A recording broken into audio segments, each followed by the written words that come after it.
Welcome, everyone. We're so delighted that you joined us here. My name is Sheetal Kalanshri, and I'm Associate Dean, Professor of Law at Seattle University and the founding director of the Roundglass India Center. We're an interdisciplinary center focused on the study of contemporary India and Indian Americans.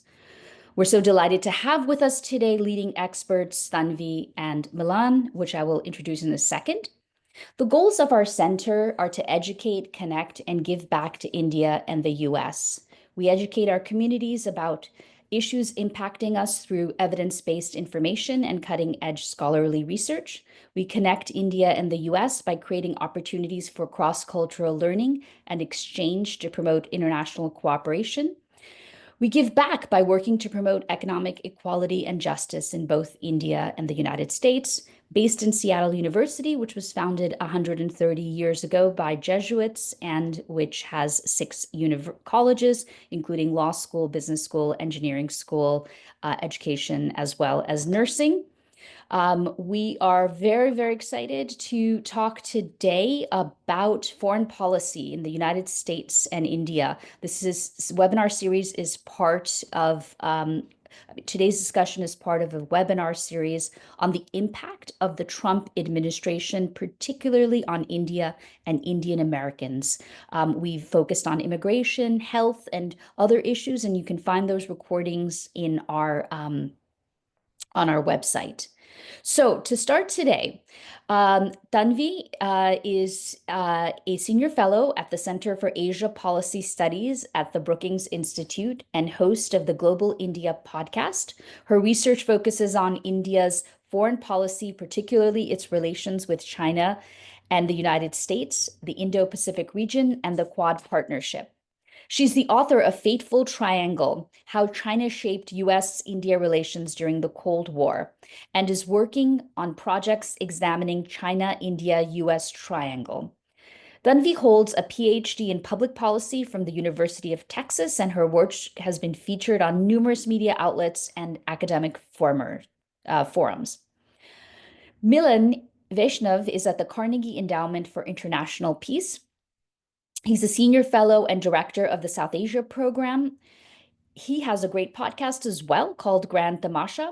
His research focuses on political economy of India, including corruption, governance, electoral behavior, and the Indian diaspora.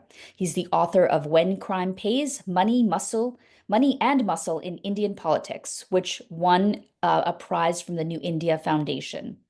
He's also appeared in numerous academic journals and Indian media. He has a PhD in political science from Columbia University.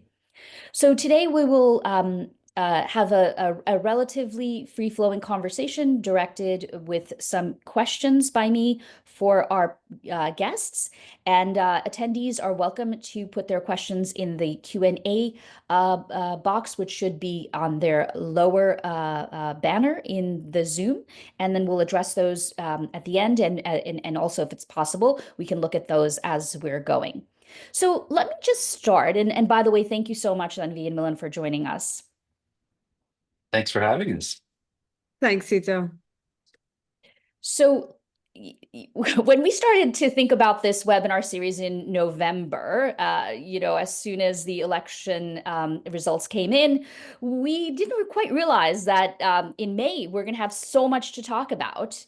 It's been sort of dizzying, and India-US foreign policy is no exception to the dizzying pace at which everything is going. So I want to very quickly get to the present day, but I thought it'd be really important to just set up kind of for people who may not be as familiar, why we always hear of late, right, that India-US foreign relations have been the highest they've ever been. So were they low before? How was it before? How did this evolve? So Tanvi, if you could chart foreign relations like the Dow, when did you think it started going up between India and the US? So this is a great question, Sito. And before that, let me just thank the Roundglass India Center. Sitting in DC, one of the things both Milan and I see often, how important it is to have these conversations around the country, but also what you're doing in terms of at a university, building that next generation of talent that hopefully some of us will get to hire someday. So thank you for your efforts, and thanks to Shannon as well for helping put this together. I mean, it's hard to capture 80 years of history in a few minutes, and we don't want to spend all the time. But I would say what you used to hear is that during the Cold War, that in the Cold War, India and the U.S. were estranged democracies, and they became engaged democracies after the Cold War, and particularly after in the 2000s and beyond. The reality is a little bit more complicated. Even during the Cold War, you did see some highs and lows. And often what it depended on, really, it wasn't, people, when they write the history of these, tended to focus on personalities. Oh, Richard Nixon was anti-India, or Indira Gandhi was a US skeptic. What you see is wasn't really that. And I mention this because it's relevant to the present day. What this was about is you saw the highs, or at least the consistent engagement, when both the US and India saw each other as important to their strategic priorities. And so even when the US had a partnership with Pakistan, India had a partnership with the Soviet Union, you still found moments of cooperation when they thought the other was important.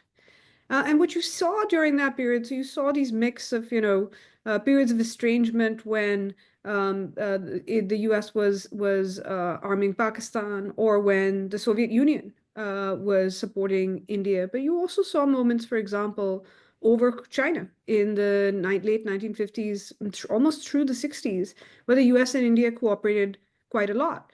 Also in terms of in terms of economic and food assistance. But more importantly, with results even to this day, is U.S.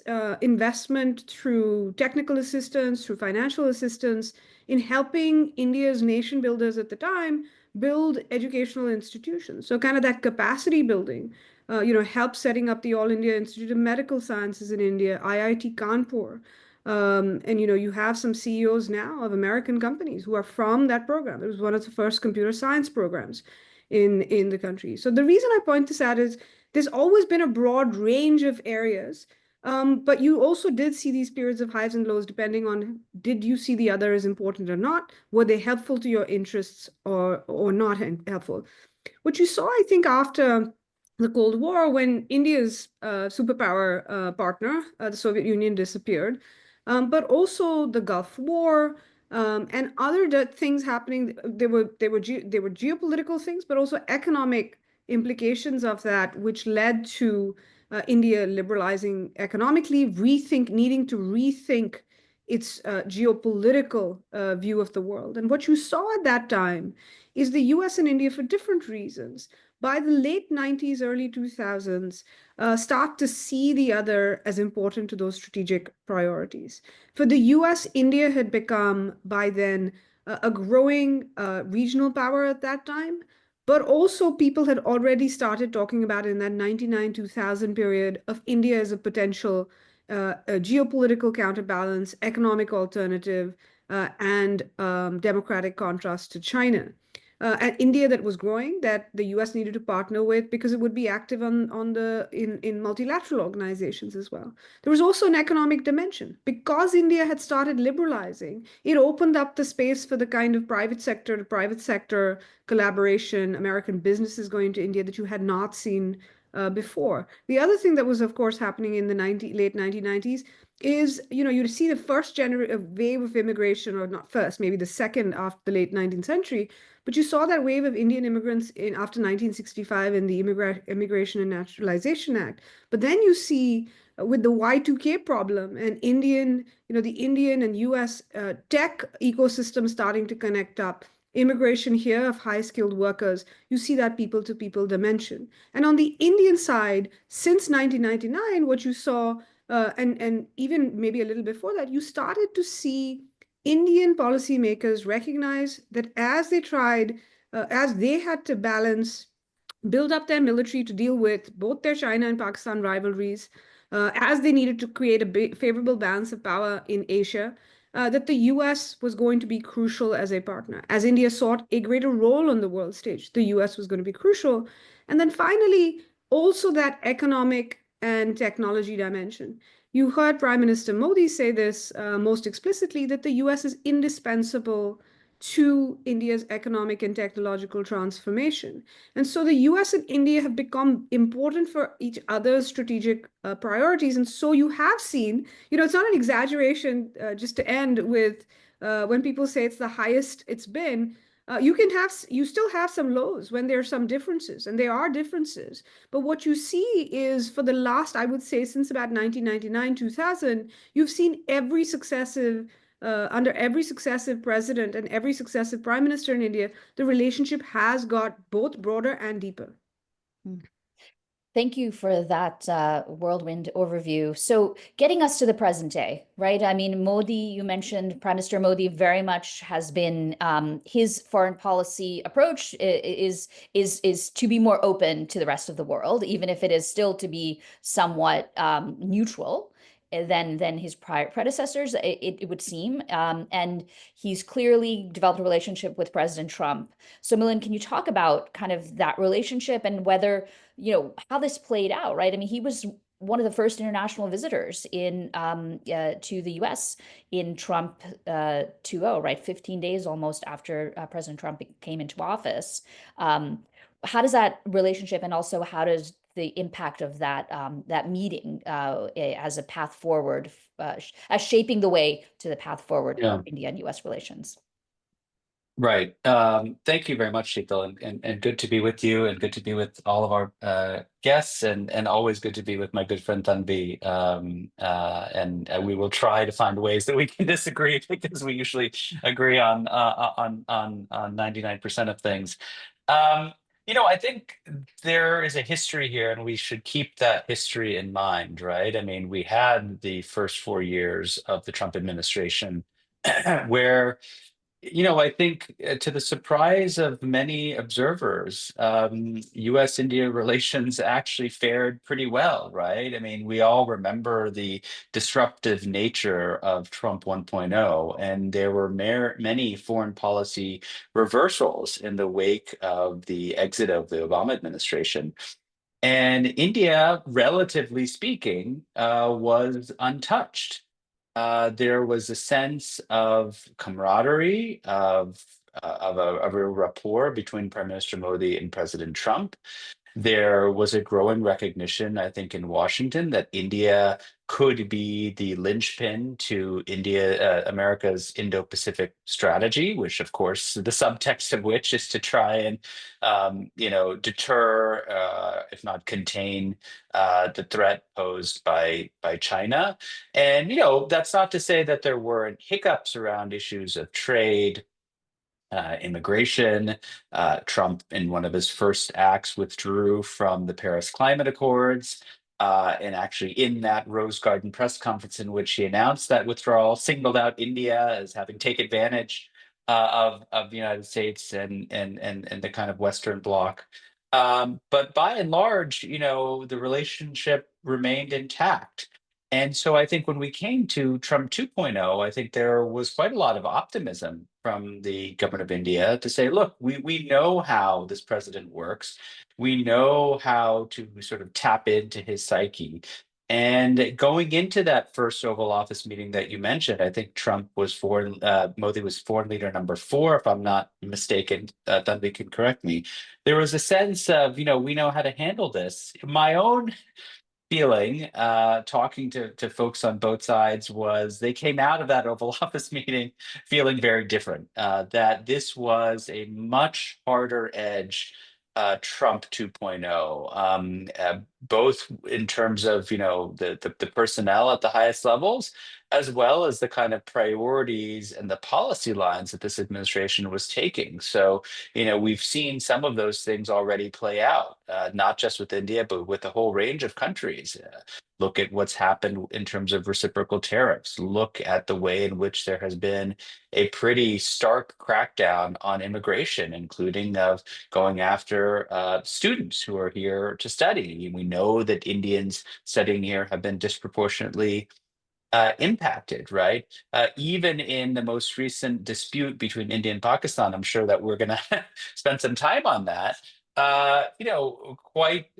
Speaking quite frankly, in the last few days since those two countries announced a ceasefire, we've had a series of what the Indians would regard as untoward statements by President Trump about intervening, about mediating in the Kashmir dispute.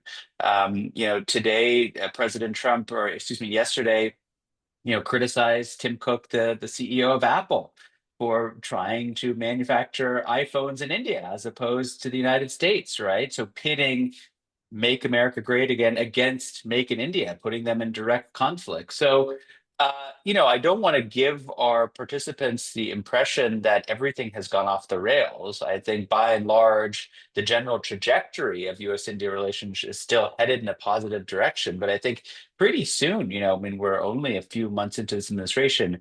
We've seen a lot of very important speed bumps in the road, and I think they're going to take quite a lot of political will on both sides to try and wrestle to the ground. Yeah, so yes, it's been ups and downs, as both of you I think have said, and who knows where we are now. It could be, we can talk a little bit. Let's just go right into obviously the tariffs are a big hiccup, if not an obstacle, right? I mean, let's just actually first talk about that. How does India see this as a opportunity because maybe they have less tariffs on certain things than China does, and they could negotiate better, or does India see this as are they angry about it, or they just see this as, oh, it's Trump, it's what he's doing, it's his global, he's global tariffs everywhere? What does this 26% mean for India? I mean, it's quite interesting because I actually think this was one area that they did anticipate. And so they've been thinking about, what could they present from the Indian government perspective to resolve this issue, or at least mitigate it so that other areas of cooperation also would continue. Just on that first point, I think and for those who don't know, President Trump he generally has good feelings about India, about Prime Minister Modi, who said good things. But the one thing he said for years, India is the tariff king.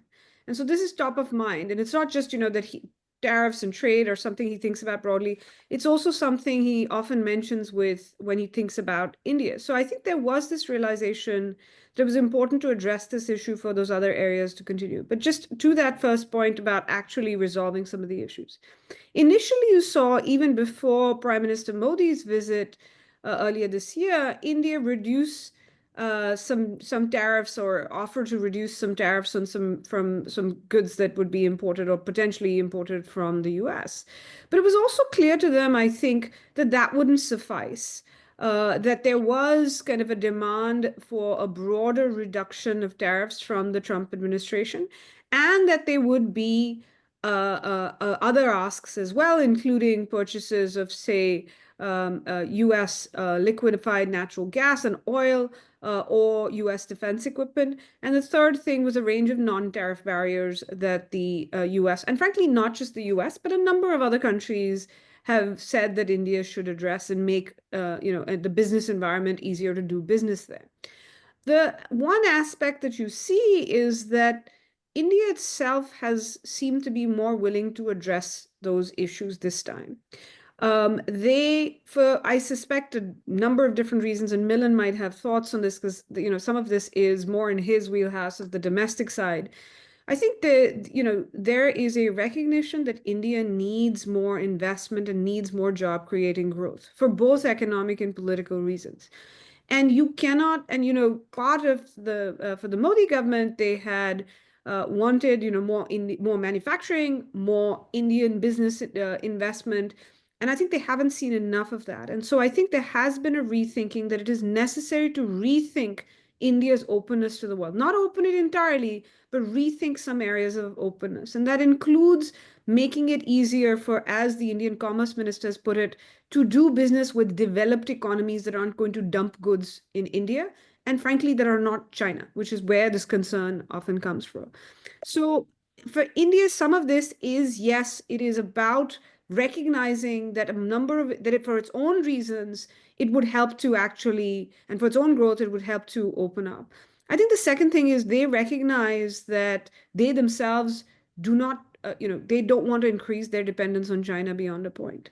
And on top of that, they want to try to attract investment from companies that are thinking about China plus one strategies. And that window will not remain open forever.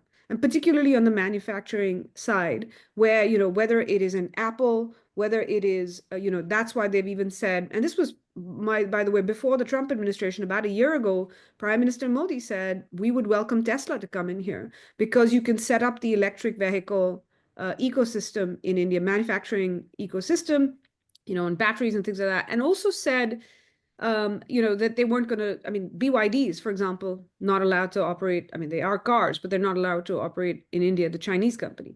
So you see in India that itself has problems with China and is trying to take advantage. The third aspect of this is that it's not just with the US. You are seeing India showing, maybe not, I don't think we're going to see free trade in the old sense of the term, but a little bit in India that's more open to even making concessions on certain things that they had sought.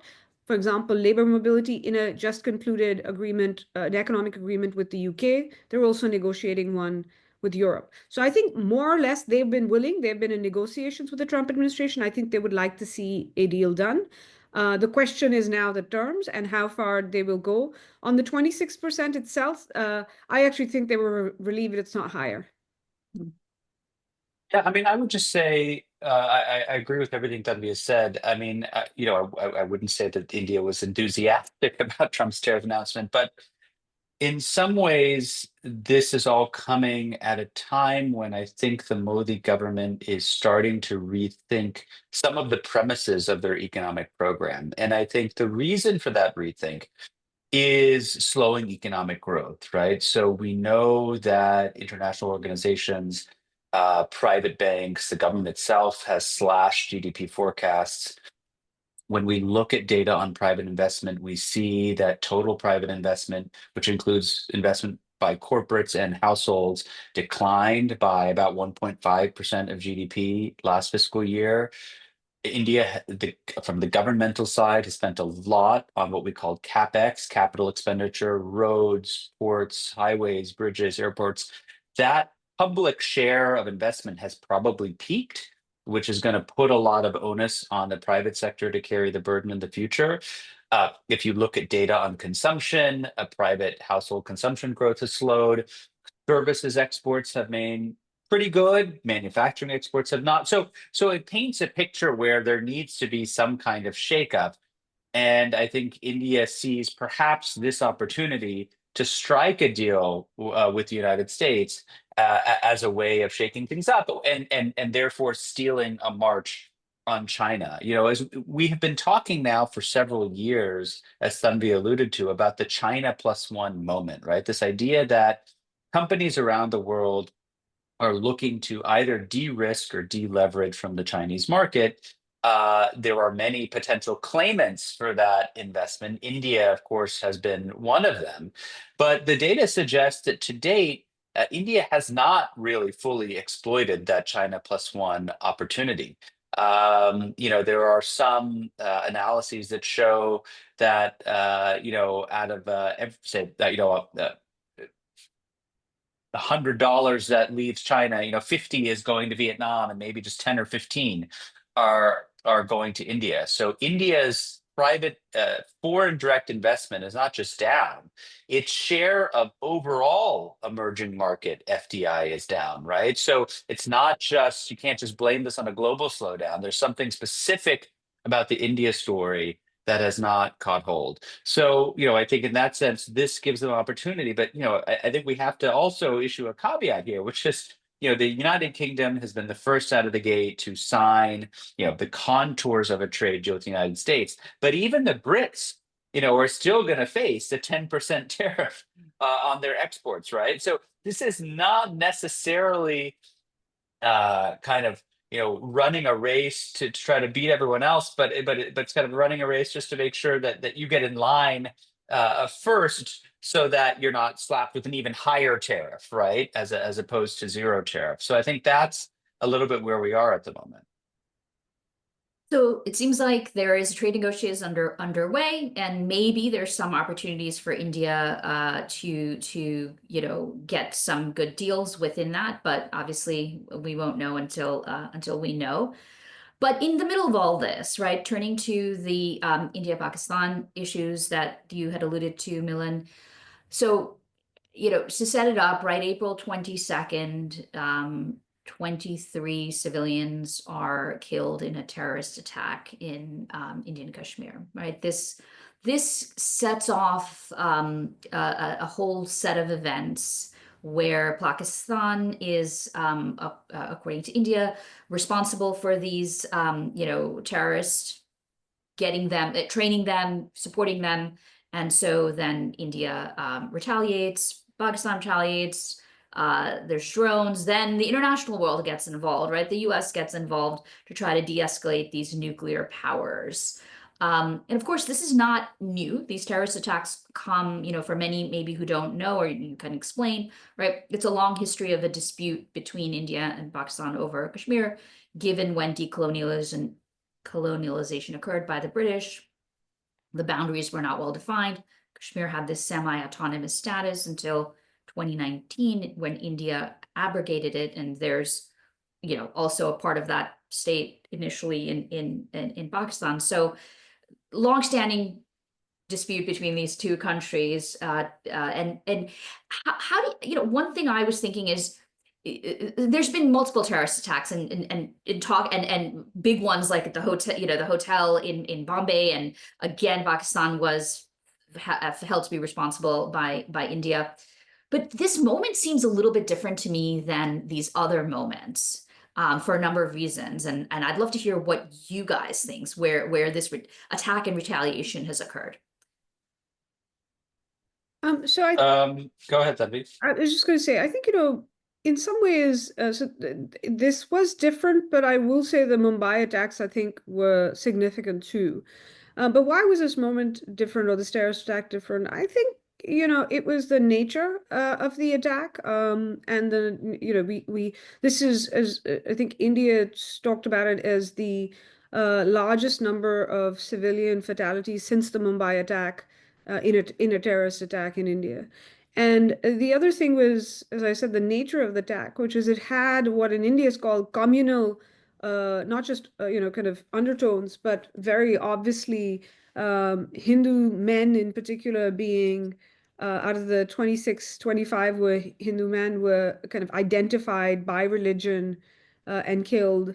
The 26th was a Kashmiri Muslim tour operator or tour guide, I think. And what you saw is that I think there is also a sense, and 2019 was the last big India-Pakistan crisis.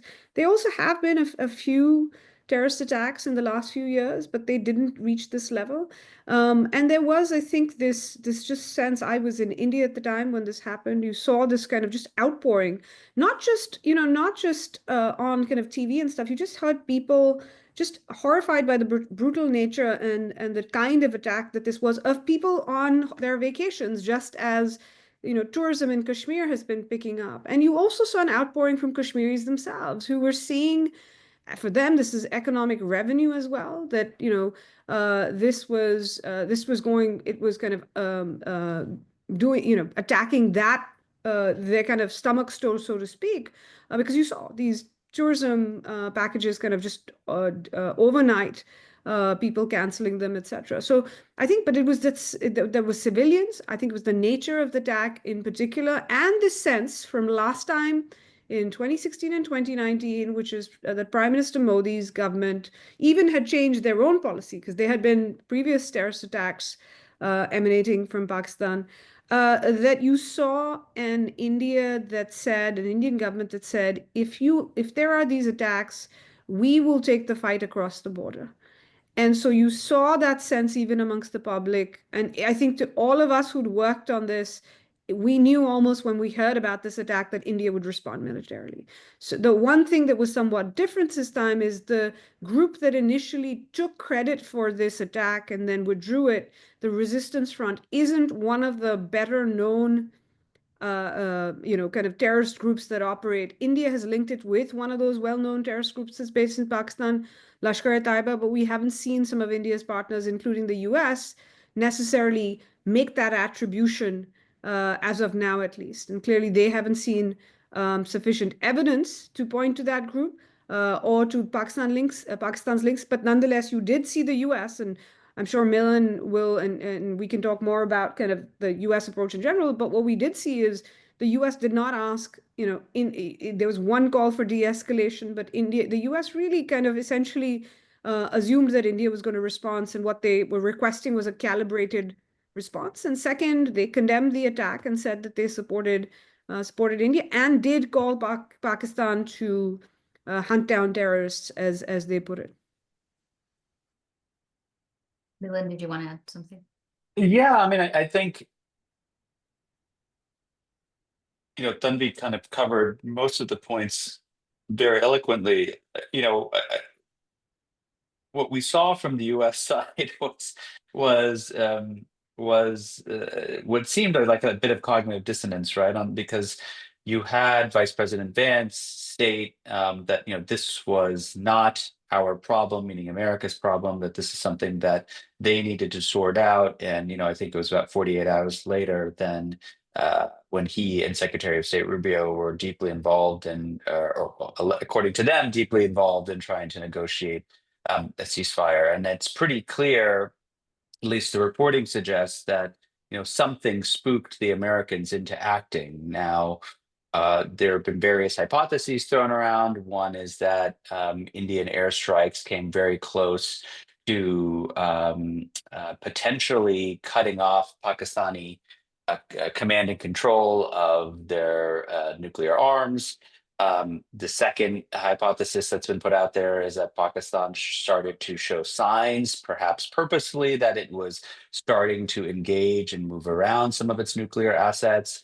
Again, that is something that Pakistan has done in the past. Obviously, once you start doing that, that people are going to rush in to try and tamp down the conflict. But regardless of which theory you buy, the fact of the matter is that we do have a ceasefire now. We don't know how long it will stay in place. I think there are two things that are at play right now, at least two things. One is that, I think the Modi government is facing some domestic blowback because there is a sense among some, particularly on the more kind of nationalist right wing, that India had the upper hand, it had the momentum. They should have really pressed their advantage and kind of bombed Pakistan into submission. There's also quite a lot of anger, frankly, directed towards the United States. And I think Tanvi can give you some of the historical context here because she's looked at it, saying that, the US always steps in, they're always duped by Pakistan, and their kind of narrative, and, never really allows India to kind of take care of business. And not only that, you saw President Trump, before either party in this conflict had the chance, announcing the fact that there was a ceasefire and putting the US right in the middle of it, something actually that India disputes, to say that this was something that was worked out between the two warring factions, right? So, I think we come out of this conflict with some ruffled feathers, certainly on the India side, vis-a-vis the United States. Now, what we don't know is whether or not this is going to be contained and, both sides will turn the page, or whether this is going to somehow, this toxicity, seep into other elements of the bilateral relationship in the weeks and months to come. I just add on this, because I think it is linked to some broader themes in the U.S.-India relationship. A lot of what we've seen on both sides is because of this kind of broader strategic convergence of what kind of region both the US and India would like to see, and what's often left understated in the public commentary by the officials has been this idea that they don't want an Asia dominated by China, or where China gets to set the rules of the road. So you've seen that has led to a lot of particularly defense security, economic security, tech cooperation of the kind we have actually never seen in the history of US-India relations. Having said that, there are these differences. and one of those differences has been, we've seen it twice in the last 3 years, is that the US and India also have different views on subjects where they have their traditional kind of links and approaches that sometimes come to the fore. And so you saw this after the Russian invasion of Ukraine and India's approach to that, where, I think actually in the US, people were less surprised, but particularly in Europe, you saw this surprise saying, oh, but India is, because people throw around the term ally very loosely, but India is an ally. How come it's taking a different position? And not recognizing that India still has Russia is not as relevant as it used to be. It's not the India-Russia relationship of the Cold War, but nonetheless, it remains relevant for some Indian interests. And so India took this position where they did not support the Russians, but they also didn't condemn them. And so you saw the kind of that, as Milind said, ruffled a lot of feathers. And on the Indian side now, what you've seen, and this is different, which is that Pakistan factor has come in, and some of the historic differences, even though we're in a very different place. Today, the US has a lot going on with India. Just to give you one figure, US-India trade last year was about $210 billion. US-Pakistan trade was somewhere between $7 and $10 billion.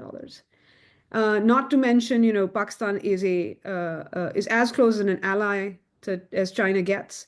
And India is obviously working with the US on countering China. So, the relationships are not the same. But at the same time, for counterterrorism reasons, but also because Pakistan does have nuclear weapons, and it is important for the US to keep an eye on them, so to speak, is that the US is not going to jettison or not have any relationship with Pakistan, as I think some in India sometimes demand.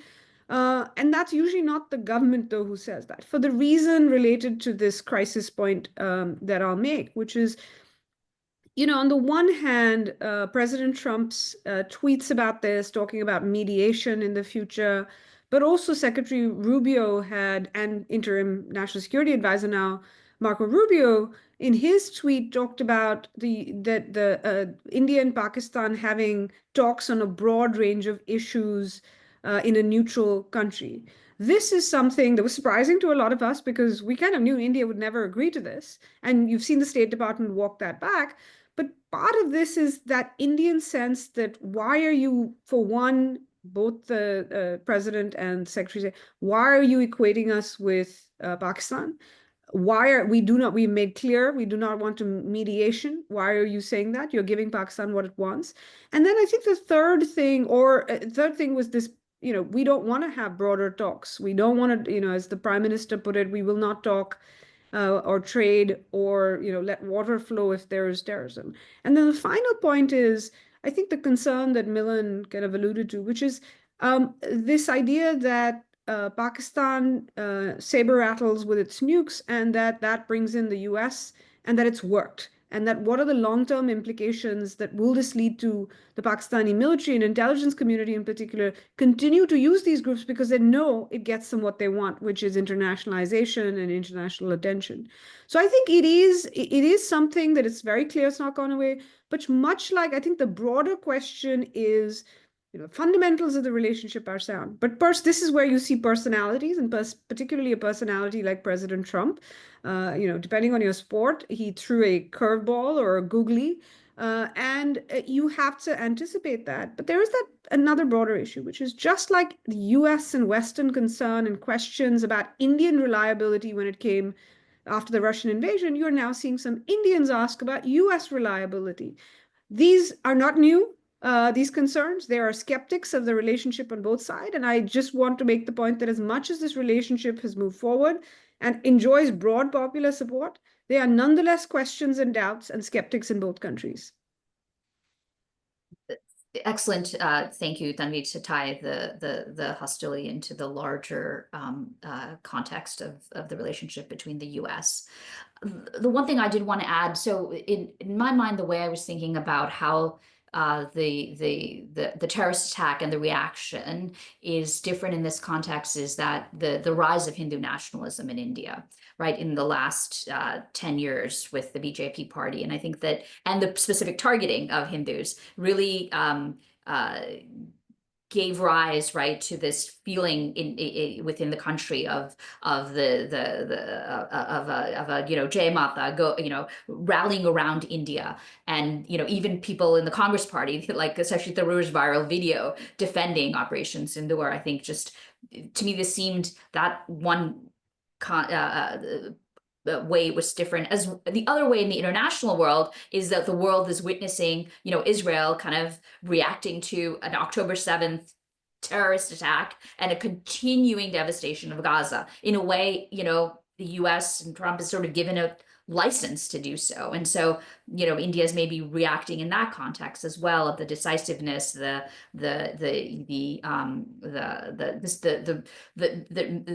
the farther they've gone farther than they perhaps had before. So those are sort of, I think, and I think you're right, this is all not over, it's going to continue. And this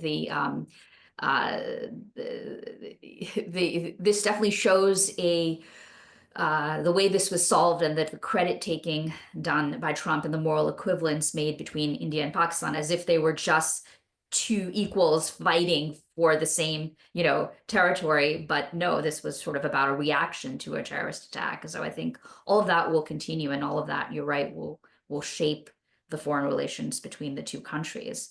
How do you think that all of this, there's so many different elements, right?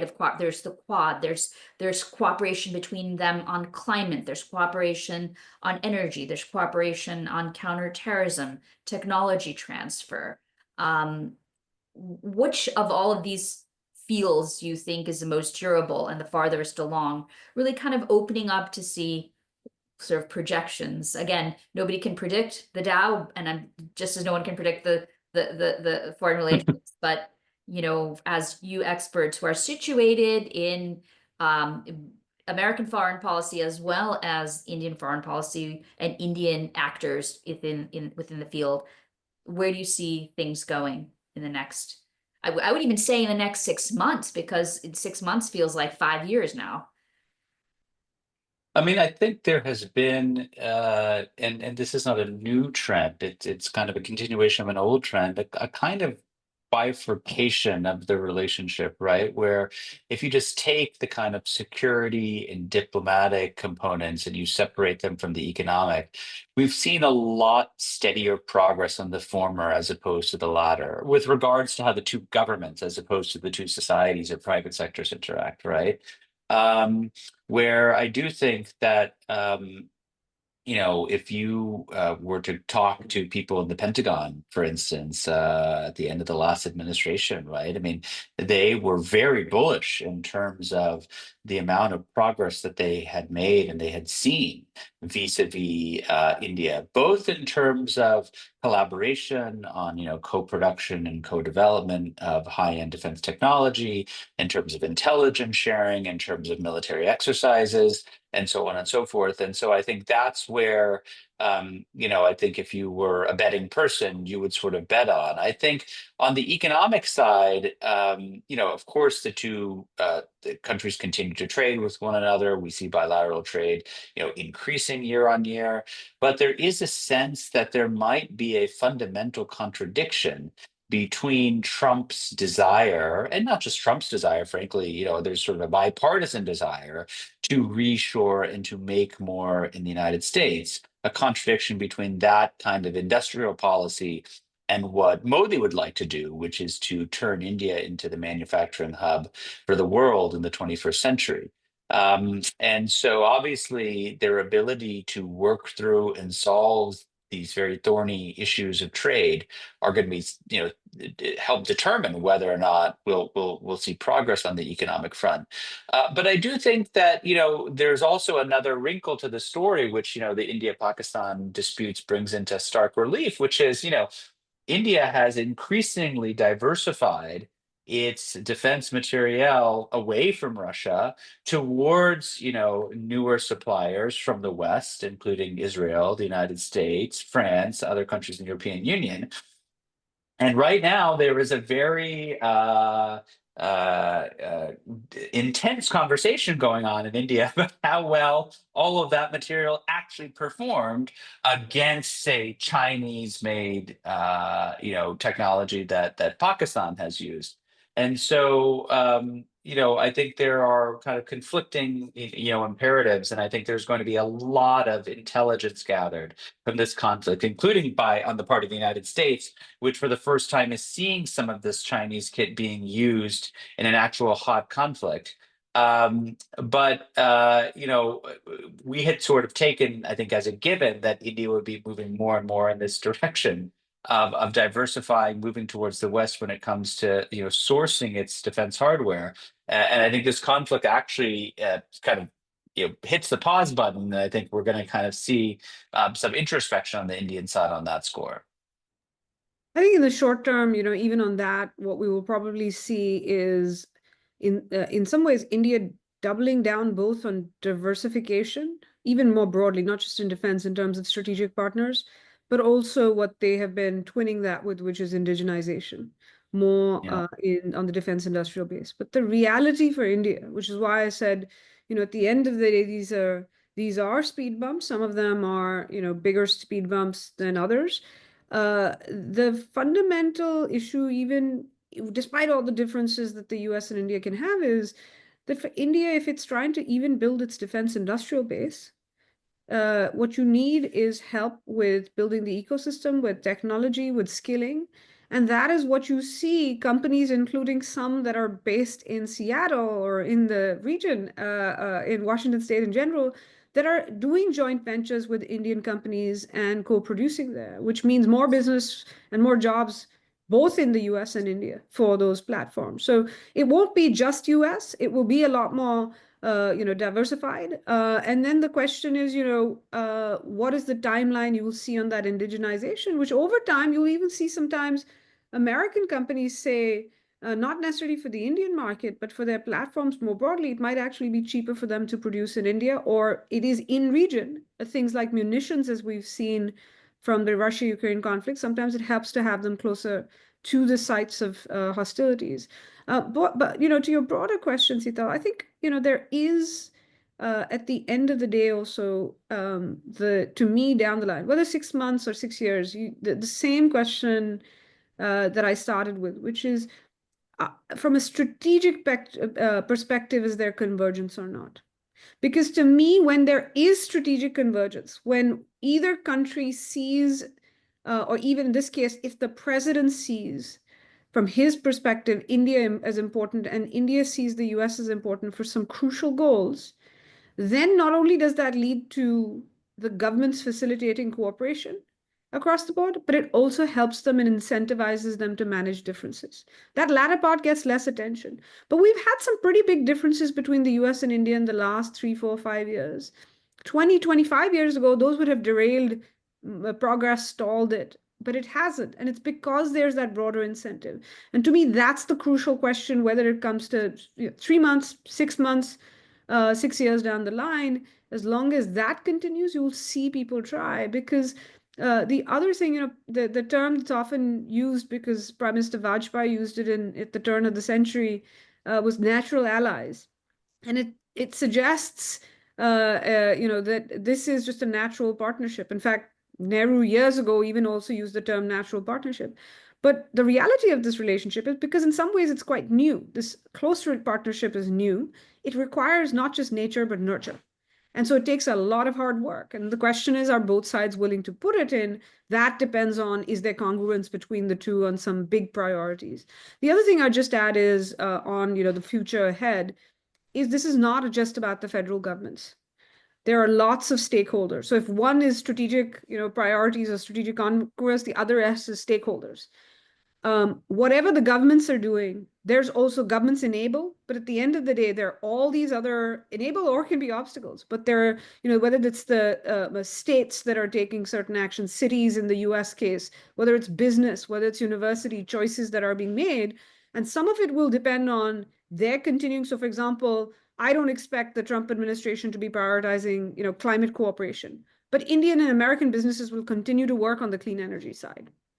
together. So I think you'll see different dynamics. Now, where this does spill over to a government thing is issues like immigration. Those policies that a federal government is going to take will affect the university and the people, the educational and people-to-people ties.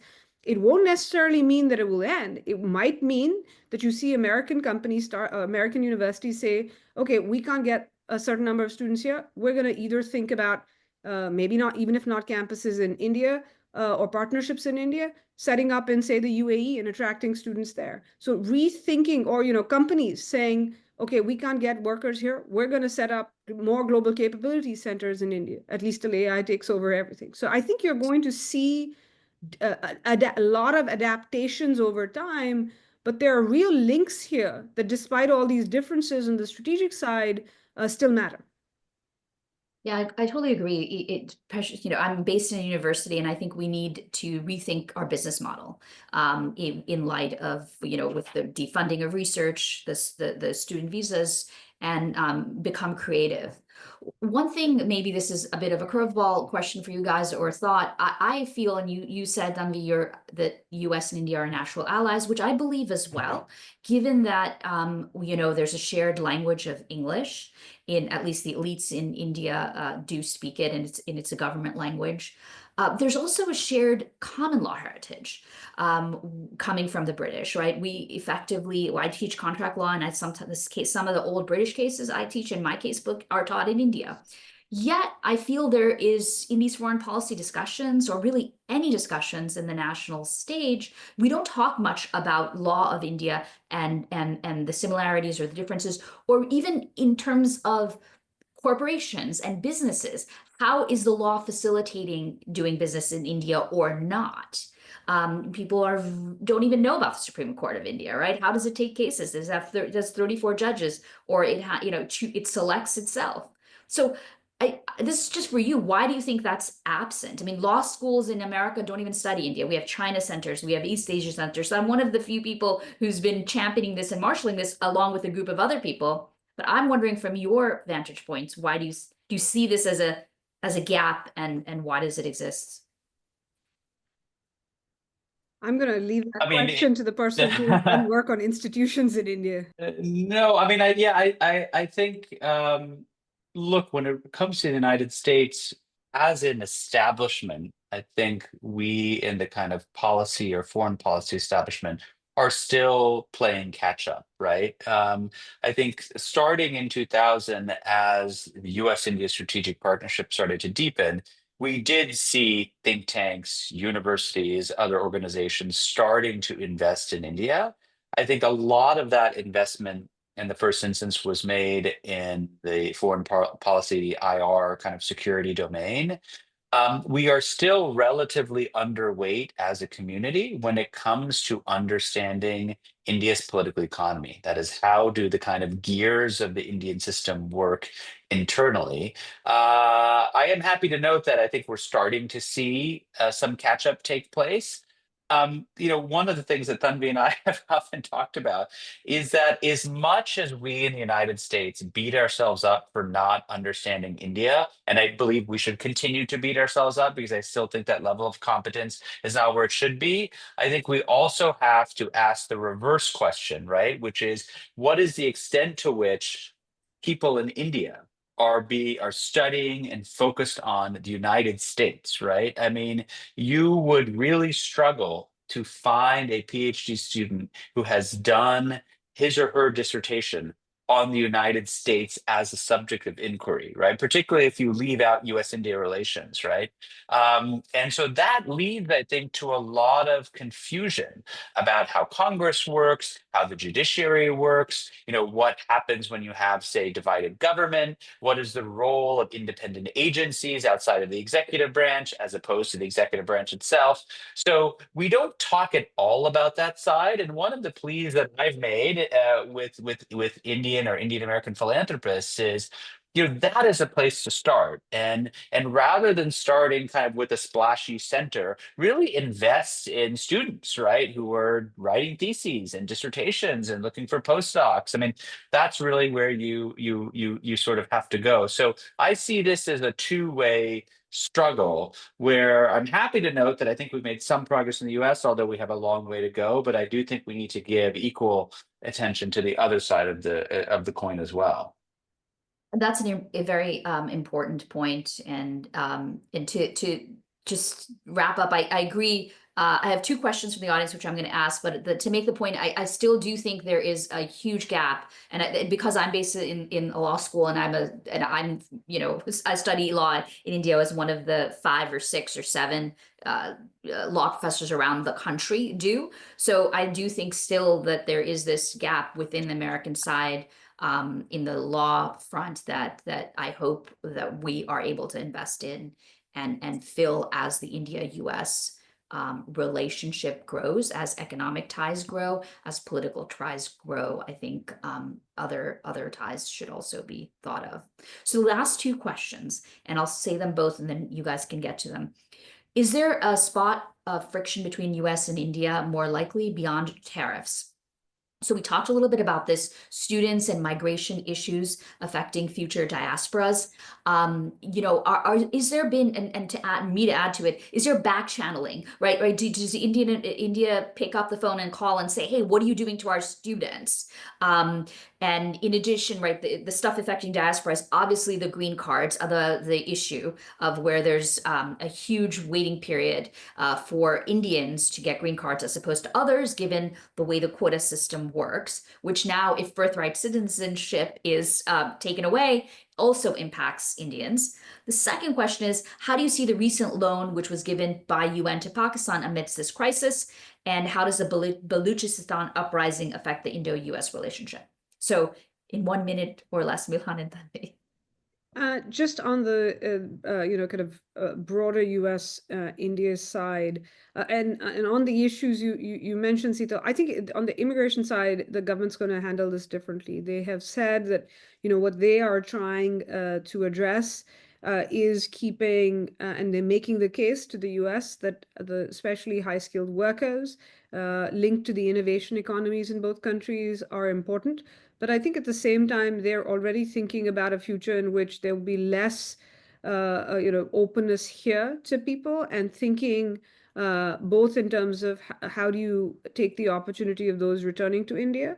That's going to be a challenge in terms of needing to create that innovation economy there, or other places to go. You already have Germany, other countries in Europe saying, come here. If you're high skilled, we'll take you. So I think there's that aspect. There's one which is trying to go to bat for that legal migration. I think there's a second issue, which is India now cooperating, though trying to get the Trump administration or shape the Trump administration's approach to how to do this, is saying that they're going to cooperate on taking back some of these undocumented or many of these undocumented migrants from around the country, and address the problem that needs to be tackled of these agents in India that are making a hell of a lot of money, essentially helping traffic people. I think the third thing is the green card issue. I think the Indian government's view on that has been this is a domestic U.S. immigration decision. And much like we don't want the U.S. interfering in our policies, we are not going to address that. Final point on the question about obstacles more broadly. I think rather than one or two, I would say today, I think in general, the line we often used is, it is 2 countries who want to do things with each other, as Milan said, need to learn a lot more about each other, but also trying to find the systems to work in a way, one country who's used to doing alliances, the other country whose systems are built to stay out of alliances, and getting them to work with each other. Today, I would say it's somewhat different. India is proudly multi-aligned, as they put it. One of the things India is going to have to find itself having to grapple with in the next 2 or 3 years is not just the volatility that's going to come out of Washington, but that what they're going to find is a potentially multi-aligned US, and dealing with a country that is in some ways a lot like you, a little more protectionist than the US has been before, less open to the flows of goods and people and even services? And how do you, and even kind of commitment to the region? I think grappling with that is going to be at the heart of the next few years. Just very quickly, I'll be brief on the IMF side. I mean, I think my sense is there was a general wariness, not just in Washington and other world capitals, to use a bilateral dispute at a multilateral forum as a excuse or reason for kind of torpedoing this IMF package to Pakistan. You know, ironically, India has actually been on the other end of this. Beijing has often blocked loans, for instance, at the Asian Development Bank, that India has sought because of their sort of border disputes over Arunachal Pradesh. Having said that, I do think that India will find a more sympathetic United States when it presses its case with the Financial Action Task Force, which is the major international forum dealing with anti-money laundering and terrorist finance. Pakistan had been dinged by that group in several years ago. It was then kind of brought off what they called the gray list in 2022. India is going to try to push it back there, and I think that's a place, particularly with the more hawkish counterterrorism kind of security side of this Trump administration, India might actually make some progress with. So I think this is just one battle in a much, much longer war that's now going to be fought diplomatically, that India is going to prosecute, and I think actually may have a willing partner in the United States. Thank you, Milan and Tanvi. I think we can all spend another hour listening to all of you, to both of you, to speak, but I know we don't want to take up more of your time. We're grateful to have you here. We're grateful to our audience, which joined us from 35 U.S. states and 25 countries. I also want to thank Associate Director Shannon Young of the India Center, who makes this all work and is the backbone of the center. Our co-sponsoring organizations, Indian American Community Services, Indian American Impact Foundation, South Asian Bar Association of Washington, South Asian Public Health Association, Traveling South Asian Literature Festival, and Jaipur Literature Festival of Seattle, and the World Affairs Council. I think if we would do a part 2 of this, I would love to focus on the diaspora and how the diaspora affects Indian-US foreign policy relations. So maybe that can be next. And again, thank you so much, Milan and Tanvi, for being here. Thank you very much. Yeah, thanks very much for having us. Okay, take care. And Bye.